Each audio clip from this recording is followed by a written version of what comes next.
papọ̀ so wúrọ̀ àwọn fatwa yìí ń padà bọ̀ wá bẹ́ ìkan mo tó sọ fún yín ọ̀rọ̀ dọ́kítọ̀ àáfà kan tó lẹ́ni tó bá ti túbá lé ń sìnà tó sì túbá taubatan nasuha tí wọ́n ní mùsùlùmí lọ́kùnrin àbí mùsùlùmí lóbìnrin wọn lè fẹ́ra wọn lẹ́gbàá tẹ́ntọ̀ ti túbá àwọn ẹgbẹ́ azani yàtọ̀ wà zani ní dọ́kítọ̀ ọba gbọ́yé wọ́n tún tafsiru kí wọ́n wo kayfa fassaraha yani hazihi al-aya al-ulama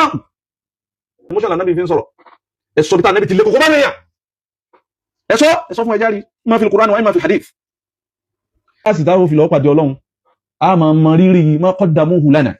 àwọn ọmọ alladhina mahadu lana tariqa títí ta fi wá bá ní sahlan maysura àwọn ni wọ́n sahala hadhihi tariq so túláàsì ní ká bẹ ọlọ́run fún wọn torí pé àṣẹni látọ̀dọ̀ ọlọ́run so ẹni tí máa ń ṣe bẹ́ẹ̀ gan ni mùsùlùmí òdodo òun ni ahlus sunnah al-haqq alladhina sabaquna bil iman ọlọ́run yóò ń bó àwọn kan tí ó dé lẹ́yìn ìgbà tí ó bá sá nábì àtàwọn sọ̀hábà ma àwọn oníire ọlọ́run walladhina ja'u min ba'dihim àwọn tí ó wà lẹ́yìn àwọn ẹni rẹ̀ ṣáájú yìí ni wọ́n bá dé yaquluna rabbana wọ́n gbogbo ọba ni wọ́n mọ̀ wípé ọlọ́run wà ó fèrè lánàá ojúkò fún wa ojúkò mi láì fi wa dasọ àṣírí bò wá kìí sàwọn nìkan walladhina sabaquna bil iman àtàwọn tó ṣáájú wá ń di ẹ̀sìn so kásẹ̀lẹ̀ ìtàn ṣe yìí súnà ọlọ́run ni allati da'a ilayha rasulu sallallahu alayhi wa sallam wa 'allamana iyyaha abẹ́ ọlọ́run balẹ̀ kí ọlọ́gbọ̀n wọn fáwọn yìí láti lọ nílọ káàkiri gbogbo ilẹ̀ Yorùbá àwọn tí wọ́n ti sẹ́sìn àtàwọn tí wọ́n tún ń ṣe lọ́wọ́lọ́wọ́ lẹ́ni tí wọ́n ń ṣe bí ọlọ́run ti gbé kalẹ̀ bá nábì ti practice rẹ̀ súnà tànábì táwọn sọ táwọn wà lórí ẹ̀hún àtàwọn kọ̀ọ̀kan òun là nábì ń sọ fún Sayyiduna Ali radiyallahu ta'ala anhu wa ani sahabati ajma'in gbàtí yẹn lọ Khaybara Sayyidina Ali ti múra ogun anábì wá pé hadisi náà muttafaqun ala sihhatihi يعني متفق عليه يعني روى هذا الحديث الإمامان أو الشيخان البخاري ومسلم بمعنى أن هذا الحديث يتفق فيه في غاية الصحة حديث طول الله فيها جلون نعم حديث أنا بقول أنا بني يا علي إلا الله يو لأن يأتي الله بك رجلا يتوقع يعني كيسي كل يوم يكون ديسي pẹ̀lú jàgídíjàgan pẹ̀lú èébú pẹ̀lú ṣẹ́tìmù pẹ̀lú láàánú lábàdàn abadan ẹjá gbọ́ àwọn àdísì ẹjá gbé wò Ànábì pé an ya'ti Allahu bika rajulan lẹ́ni tó ti kọ́ nǹkan ìjà sọ́rùn ẹ̀sìn mọ́mọ́nú wa Sayyiduna Ali fatonun min al-abtal shuja'un min ash-shuja'an Sayyiduna Ali ìròyìn rẹ̀ ò sí èrò tán Ànábì wá pé Ànábì ní lílọ lọ́nlọ yóò liyakun hammuk hidayatahum tó gbọ́dọ̀ jẹ́ àkólé kan rẹ̀ tí ó important sí ẹ lan taqtulahum kọ́ pa wọ́n kọ́ wala an tukaffira kó kùrún kèfèrí kọ́ wala an tubaddi'ahum kó sọ́wọ́n dẹ̀ ń bídí àkọ́ liyakun hammuk nítorí jẹ́ hammu rẹ̀ bó ti ń lọ yìí hidayatan nas bó làwọn ọmọ ìyá rẹ̀ ó sì mọ̀nà Ànábì ní la an yahdi Allahu bika rajulan ya Ali kọ́lọ́run fẹ́ nìkan mọ̀nà látara rẹ̀ pípakọ́ kẹ́nìkan kan mọ̀nà látara rẹ̀ Ànábì ní khairun lak olóore fún ọ min humurin na'am ju rànkúnmí pupa lọ bó láti rí bí rànkúnmí ó ti lówó lórí òní pupa rẹ̀ àbí màálù pupa bó láti rí kéèyàn wá rí sẹ́mọ̀ye tí ẹni náà dálé bó ti rí nù Allahu akbar èyí ò nìkan kọ́ Ànábì rán Mu'adh àtàwọn kan ìran wọn lọ ìdá àwọn tẹ̀blígì máa ń ṣe wọn Ànábì rán wọn lọ jáde pé ẹ máa lọ síwá sí fáwọn èèyàn Dubai ẹ lọ mú lọ́wọ́ Ànábì wá pé sẹ́gbọ́n tó Ànábì wí táwọn wí fún yín nù ẹlòmí ò ní emotion náà fi ń sọ̀rọ̀ emotion Ànábì fi ń sọ̀rọ̀ ẹ̀sọ́ bí tá Ànábì ti lé kókó bá nìyàn ẹ̀sọ́ fún ẹjárí ma fi al-Qur'an wa ma fi hadith tí wọ́n wú tọ́lọ́ wọn ọgbà hátà ìkànnà àwọn sàhábà tí kẹfẹ̀rí ń pa lọ́lọ́gun tí ń pa mùsùlùmí tọwọ́ sàhábà kan wá dá kúnlẹ̀ báyìí wọ́n fẹ́ bẹ́ lérí kẹfẹ̀rí náà wá ní ashhadu an la ilaha illallah wọ́n jẹ́ ìpínkọ̀ sálómí àfọlọ́hun sàhábà náà sì bẹ́ lérí wá dọ́dọ̀ Ànábì Ànábì ní ẹsẹ̀ tọ́ pa ó ní ó wú nítorí ìdátọ́rí ni Ànábì ní ashaqaqta qalba sọ dọ́kà rẹ̀ ní ṣe dọ́kà àwọn èèyàn ní èyí lépè ṣe dọ́kà àwọn èèyàn ní gbẹ̀ntẹ́ pé àwọn ọmọ ìyá yín tán sí ṣẹ́sìn wọ́n jẹ́ nǹkan lójú yín àwọn àgbàlagbà ẹni rẹ̀ ní àbà títí táwọn fi wọlé ọlọ́sùn nuqaddiru juhudahum wa nu'azzimu juhudahum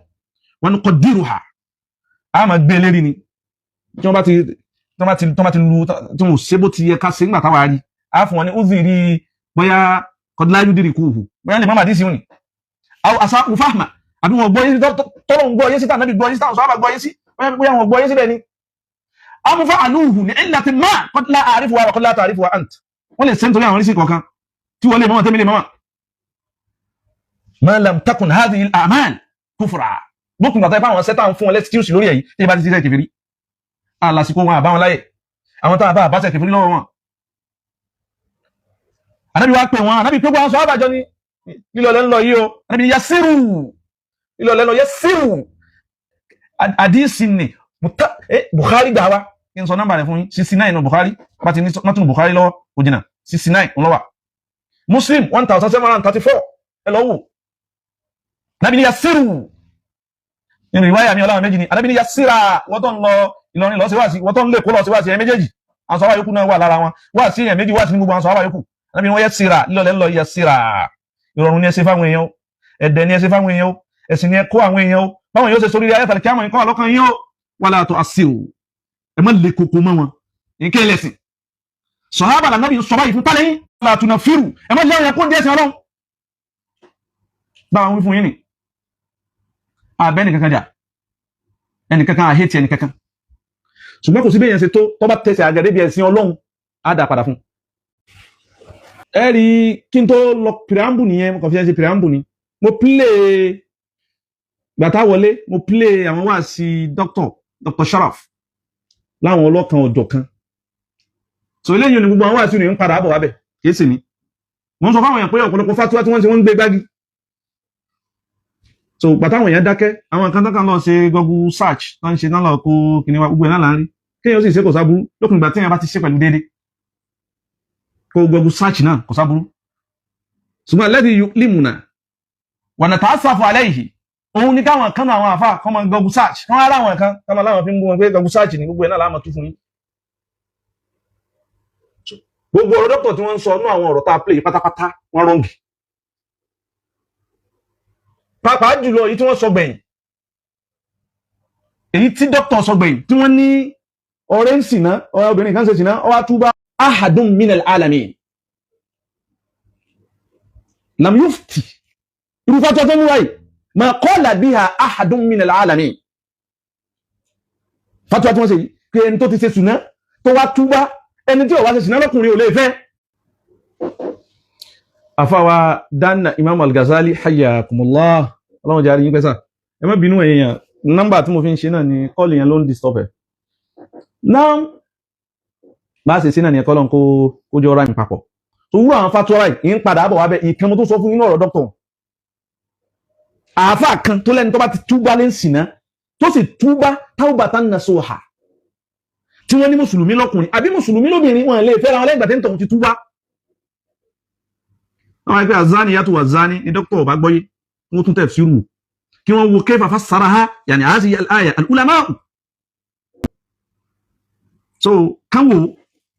báwọn ọba lè wọ ẹ̀yàn ọmọ ẹ̀ràn wọn lọ